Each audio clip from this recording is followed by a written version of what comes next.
Hello, welcome to another episode of Tolu Dialogues. As you know, we've been looking at how to empower entrepreneurs. So today I have with me a talented business coach. She's a business strategist, a certified action coach, and the founder of Ripples Consulting, where she's been helping people with their business processes and improving not only their business but their personal lives.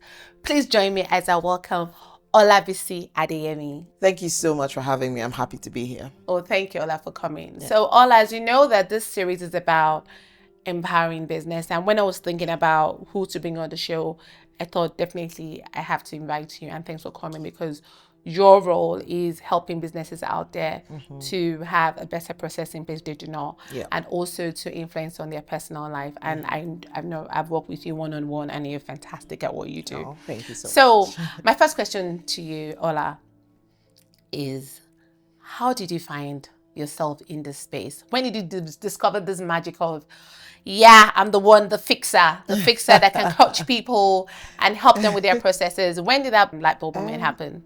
Well, that's an interesting question. And, like I tell the businesses I work with as well, everything you've gone through in life, everything you are doing has brought you to this moment, where they are coaching with me.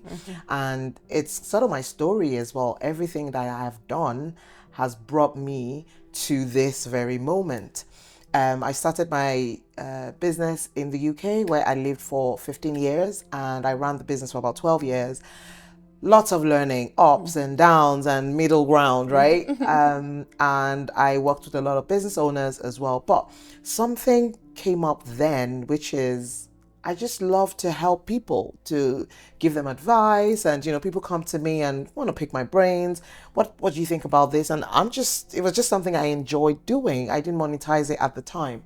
So obviously coming into Canada, I decided this is what I wanted to do, because not only do I think businesses need it, also because I feel I've learned a lot, and I don't want people to maybe make some mistakes I've made, and also to learn from the things I have done as well. So I would say that's what brought me to this moment. Yeah. And that's really fantastic, because I think a lot of people just think that maybe some business coaches just woke up one morning and decided to be, and I know your journey personally, and what you didn't tell people that was a successful business, or just not a business. It was a very successful business, which, when you came to Canada, you're like, you might not be doing that, like, what? Like, with the common sense was to carry on. But like you said, everything we go through brings us to where we are today. Yeah. Which leads me nicely to my next question, which is about, what do you think makes a good business coach? So if I'm out there and I'm trying to get a business coach, what should I be looking out for? What are the qualities I should be looking out for in order to get a business coach? Well, it's a bit of a tricky question, because every business coach that I know, and every business coach out there, they have their different skill set. They also have their different strengths, right? But I would say what you will probably want to look out for is someone that really listens, because the whole thing about coaching is not just because we know more than the business owner or than who we're working with. Is mainly because we know how to ask the right questions, whereby we get businesses to start thinking, that makes sense, right? So it's the skill of listening and then knowing how to ask those right questions, and then, coupled with the skill set and the experience that you have, right? You have some business coaches who they're great at coaching, but the coaching tilts towards a certain area, maybe marketing. For me, it's the whole business thing with someone, but it's also the process improvement side of things, because that's my skill set as well. So that's what I'll probably say, just, someone that really listens and knows how to ask the right questions. But you wouldn't know this except you engage them, right? So that's what I would say. Okay. Ola, thank you for that, for answering that question. Sure. So I'm just thinking, so as a solopreneur or an entrepreneur, I'm sitting out there and I might be thinking, do I need a business coach? But one of the things I know that a lot of people do struggle with is people speak a lot about scaling up, pivoting. As a business owner, as a solopreneur, when do you think, how do I know it's time for me to scale up? What do I need to look for? What are the signs I need to see, or where do I need to be my business for me to go actually this is time for me to scale up? Okay, so I'll probably address that in two ways. I think the first one I want to speak about is, do people need business coach, which you mentioned. I was also that person who felt, do I need a business coach? Does that person know more than me in my business? But I would want people to kind of flip that thinking a bit, because having a business coach is not because you don't know what you're doing, but you need that external eye who is looking from the outside and can tell you, something is skewed. Are you doing this? Are you doing that, right? Running a business is quite lonely, for the business owner. So what the business coach does is that hand holding, someone that is there to help you, to support you, to be part of the team, to cast that extra eye on maybe whatever project it is that you guys are running. So that's one aspect of it. The other aspect of your question is, when do you scale? I think 3 things that would help you know that, okay, I think it's time to scale. The first thing is obviously profitability, which I tell people, you need to be in profit. If you think, okay, I'm doing good, I'm in profit, then maybe that's one thing you need to look out. I think it's probably time to scale since I'm profitable. The second thing is you need to check, is my product or my service in high demand? So if you can see that people are coming for this service or this product and there is profit from it, then there is time to scale. The third thing I would say is you need solid systems. I know I'm going to go there into processes and systems. Once you have solid systems, and what do I mean by solid systems? It's when you know that there's some things you run, there's some processes or some tasks you run in your business that can run itself. It's automated, or you don't have to physically be there. Maybe your team member can go into that aspect of your business and they know exactly what to do. So that way, if it's just you and one person, as you're adding more people, it's easier for them to, check 1, 2, 3, 4, and then they go. So you don't have to physically be the one maybe training them or showing them how to do things or saying this is what you do before that. Obviously they will have their onboarding process, but once you have solid systems in place, once you can see that you're profitable, and the third thing is knowing that your product or your service is in high demand. Those 3 things are indications that it's time to kind of scale. Thank you, Ola. I know, just building on what you said about having the processes, I know, because I have friends, I know that's something that I found out that a lot of people struggle with. So what would you recommend? What are the quick wins that someone that is watching this interview today can go, okay, that's what I can do? What are the quick wins that people can do in terms of having processes in place? And if possible, if there are any tools you can recommend in terms of time management and productivity, because I think that's what a lot of solopreneurs want to have in place. So I would say, what do they need to do to put processes in place? It's so easy. I know. As ABC, I think the first thing is, have a plan. What is your plan? Be clear on what you want for your business. Where do I see my business? Sometimes when I work with clients, a lot of time we spend on vision and mission and culture. It's not the big things about, how do we get leads and all. Yes, we come to that, but it's understanding, what am I in business for? See, when you have clarity on exactly why you're in business, who your target audience are, where they are at, honestly, every other thing just sort of follows, because everything you do within your business begins to align, because there is that clarity of purpose, right? You know your vision, you know the mission, and you have your culture. This is what we're about. So I would say, when you want to then move that into building processes, it's about planning. I know where I want this business to go. I know what this business is all about. Now, how do I get there? Okay, I need to be able to bake 10 cakes per day. We're clear on that. Now we're going to write out what we need to bake those cakes. If I'm going to bake 1 cake, for example, if I need maybe 100 grams of flour, I'm baking 10, I times 10 it, right? You see, so now I'm already building a process. It's times 10 of the flour, that. If I'm baking 1 cake, it's going to take 20 minutes in the oven. If I'm baking 10 cakes, it's going to take maybe times 10. Or instead of times 10, if I still want to make it 20, can I get a bigger oven?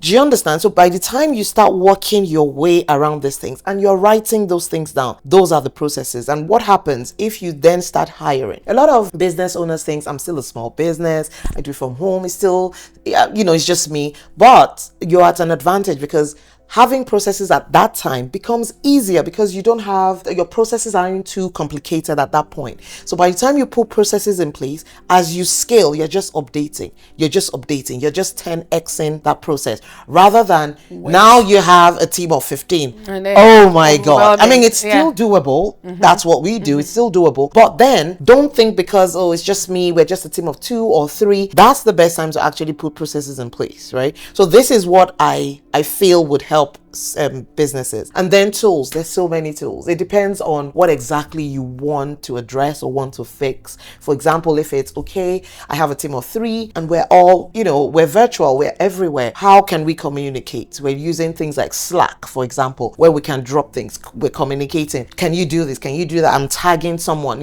So it makes time management, and it also makes collaboration a bit easier, right? So I could give you, it could be like, okay, for example, I do a lot of meetings with clients, diagnostics and discovery calls and all that. I need a tool that will be able to get not just me to book them in, but for my clients to book themselves in with me. Then I go to Calendly, right? Calendly, I've set up everything I need to set up. If someone says, oh, Ola, I'm thinking of speaking with you or having a meeting with you, I send them my Calendly link.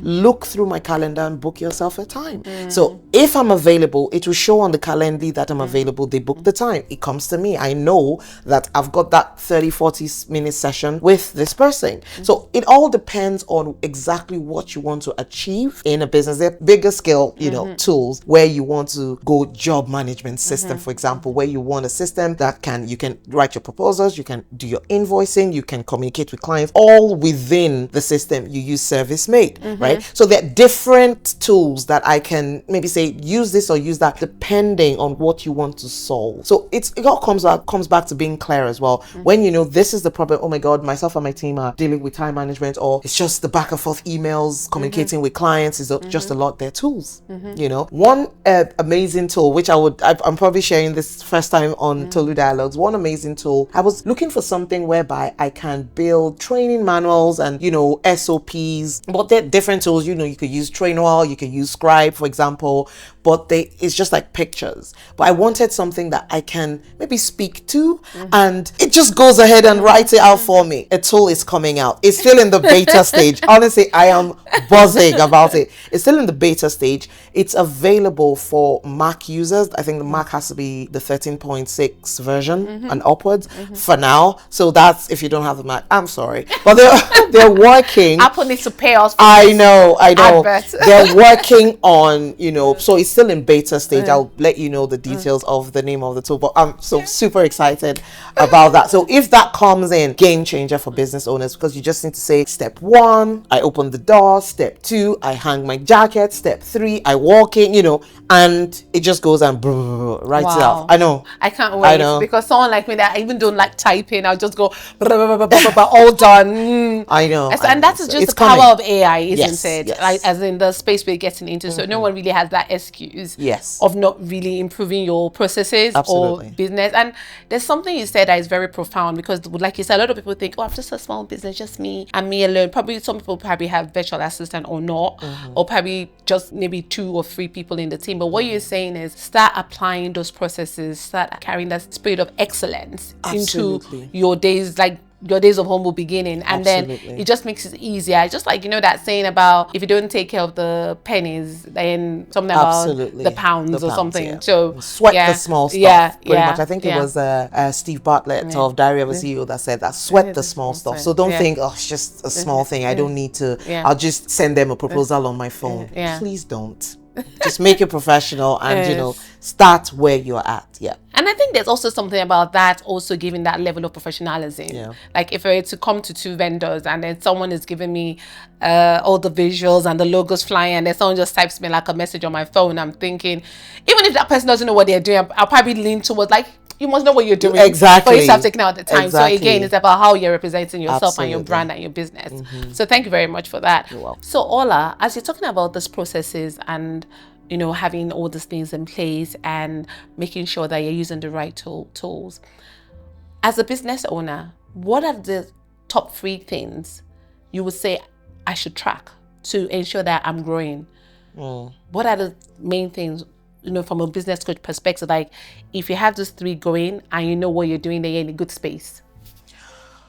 Okay, for metrics to track, obviously the first one I would say is financial metrics. You need to track those. I have webinars that I do, usually free, that talks around the 5 numbers you should track for growth within your business. Did you hear that? We're going to put the link below for the next one. We're going to be talking about it on Tolu Dialogues. At that webinar, I talk a lot about the financial metrics you should track within your business. So financial. Do you have to be you have to be financially astute to do that? No, not necessarily. Good. You just need to be aware. Okay. And that's the thing. As a business owner, you don't know what you don't know, right? True. But if you're just aware of those numbers, it changes the game in your business. So there are 5 of those numbers. The money, isn't it? Yes, 5 numbers that you need to track. So obviously the first metrics would be financial. I would say the other metric would be customer metrics. Who are the bulk of the customers? I can go on and on about grading your customers, because you need to grade your customers into ABC. Who are the main customers that are bringing revenue into this business? You need to know where they are at, so that you put them in an actual funnel. Then you need, maybe your usual bread and butter coming in, and so you need to track those metrics around where are my customers, who are they, and who are my top customers, and all that. So the third metrics would be operational metrics. How are we doing as a business? Where are we going as a business? What does the team look like? How efficient are they? Do we have KPIs that we're working towards? Do we have a plan for Q1, for Q2, so these are all the metrics you need to measure when it comes to ops, right? So I would say financial, customer, and operations. And from what you just said, do you do like webinar for all this, or just the financial bit? Well, we do webinars for everything around the business. I do webinars. I do 6 steps to mastery. I do 5 numbers you need to track. But most importantly, I do a growth club every quarter with business owners. And what we do in the growth club is mainly for business owners to come together and make a plan for the next 90 days. Because if you don't know what you're doing, then how can you hit your goal?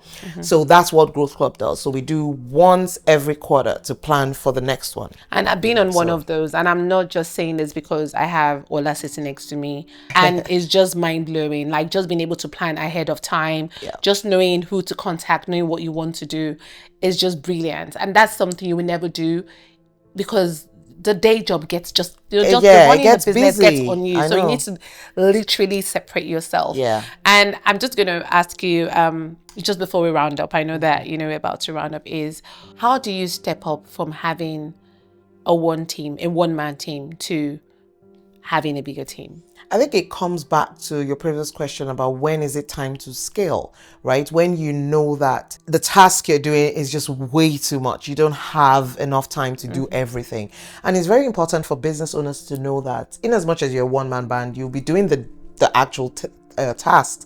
But you need to know that comes a level where you shouldn't be working in your business, you should be working on your business. What does that mean? The strategic level is where you should be. That's the better time, the value for your time as a business owner. You should work on your business. So the day-to-day, the nitty-gritty, then you start bringing in team members who you can delegate those things to, so that you have your time to be more strategic. If I say in 5 years, I want to be making $1 million, right? I need to plan for it. I need time to think, how are we doing it? Where are we going? Where do we need to place? So myself as a business owner, I need time to be able to break that down and then pass it on to the team. This is our goal. And I think that is the part that a lot of people struggle with. Yeah. That's it. Because all of us, including myself, find yourself doing the do. Yeah. For me, even when I have people in my team, I'm thinking, you're not doing it too well. I don't have time to even tell you have to. I'm just not doing it myself. And then you've told me off and go, let them do it. Like, okay, do it. You need to delegate because you need to trust your team. And I know you can tell them to do something. They might not do it well, but give it back to them to do it, because the more they do it, the better they get. The more you let go. Exactly. So you need to empower them to be better at what they do. Obviously, you will train them. Okay, this is how they do it. But then when this person gets good, guess what? When the next person comes or the next person comes, you're not exactly. It's that person who is then transferring that. So when that team member, he's training that team and they're training that team. So then you don't have to do the training. You're starting to pull yourself out of it. And as a business owner, you need to be deliberate to do this. I know. That's the only way to scale. And that's why some people, they have lovely ideas. Oh my God, bless them. They're so dedicated. They work 40 hours a week, great. But the joy of entrepreneurship comes when you can scale, and scale sustainably. The team knows what they're doing, but it all comes back to you, the leader, learning new skills, being very clear, leveraging your knowledge and leveraging your network as well. And then you're impacting your core team. They might be maybe that 3 core people. Then they build their teams, then they build. And that's how businesses scale, really. And that's where we focus on when we work with business. And I can say this, I'm working with Ola, she's my business coach. And like I said, this is about giving back. This is about empowering ourselves. This is how we're breaking barriers. If anybody has been following me, yes, I give God the glory for what has been happening, but I have the right people in my team. I'm working with Ola, and like I said, now I'm delegating. I'm like, oh, you're just going to do that. I'm going to be patient about it. So if you're there, you're thinking, how do I break barrier? How do I take it up the next level? It might not be actually having a business coach if you think you can have, but just a business coach to hold you accountable. I think that's the word. Like she was saying, you have someone from outside looking inward. So at times you're not even be aware that all you're doing is actually doing the job, but not being strategic. You're doing the daily activity, which is like time consuming. I'm not really giving you much what's it called? Much profit. So you can if I could say this, I tell my clients to do an exercise. You need to write 10 tasks in your business that you enjoy doing. Then write 10 that you don't enjoy doing. That you can do it, but it doesn't float your boat.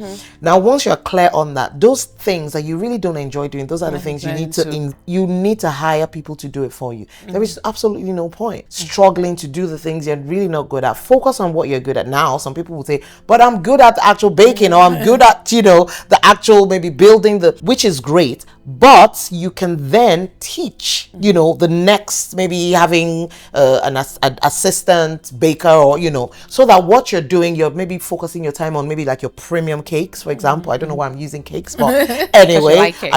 I love cakes. But then you can focus on the premium cakes that are bringing you the high revenue, and then, your assistant bakers are doing the other, maybe your Valentine cakes, or, the mass cakes, so this is how you need to understand where your time goes as a business owner. And working with a business coach, I also have a business coach, I have a life coach, and I have a spiritual coach as well, because it helps you, it just aligns you, it helps you, for example, clients that I work with, there's a client I'm working with, and what we're focusing on is her ability to say no. It looks like, okay, I could just literally say no, but it's harder than you think. But when they have someone who says no, that doesn't align with what we want to achieve. So we're not taking on that job because it just doesn't align. The money might look great, but it doesn't align. Now, it takes someone to say that to you for you to do it as a business owner. Otherwise, you just say, I'll just do it. Or even as little as pricing. Oh, I can't charge them. Like, do you realize you're spending, we already did that whole process thing. You're spending this amount of time, this amount of energy. This is what your time costs. This is what your team cost, and then you charging that rubbish. No way. Yes. So anyway, Ola, has been lovely speaking with you. Thank you for having me. I know a lot of people are probably watching and thinking, oh yes, Ola, how can people reach you? I know if anyone is interested to come on and have you as a business coach, or how can they reach and access your services? I'm on Instagram as @Ripples Consulting, one word. I'm on LinkedIn as Ola Adeyemi. You can email me or connect with me on LinkedIn, and obviously my email is Ola Adeyemi, one word, @actioncoach.com. I own Ripples Consulting, but I'm also a franchise owner with Action Coach, so you can reach me on any of these platforms. Thank you very much, Ola, for coming. No and worries really at appreciate all the nuggets that you've dropped today. Thank you. You guys have heard, you need the processes in place. You need to follow the money. That's important. So anyway, Ola, as you know, on Tolu Dialogues, we do our Tolu Dialogues Shimmer. Are you ready? Yes, I am. So Tolu Dialogues, we what? Inspire, empower, and elevate. So stay empowered with this session. Thank you very much, Ola, for coming. No worries. Thank you.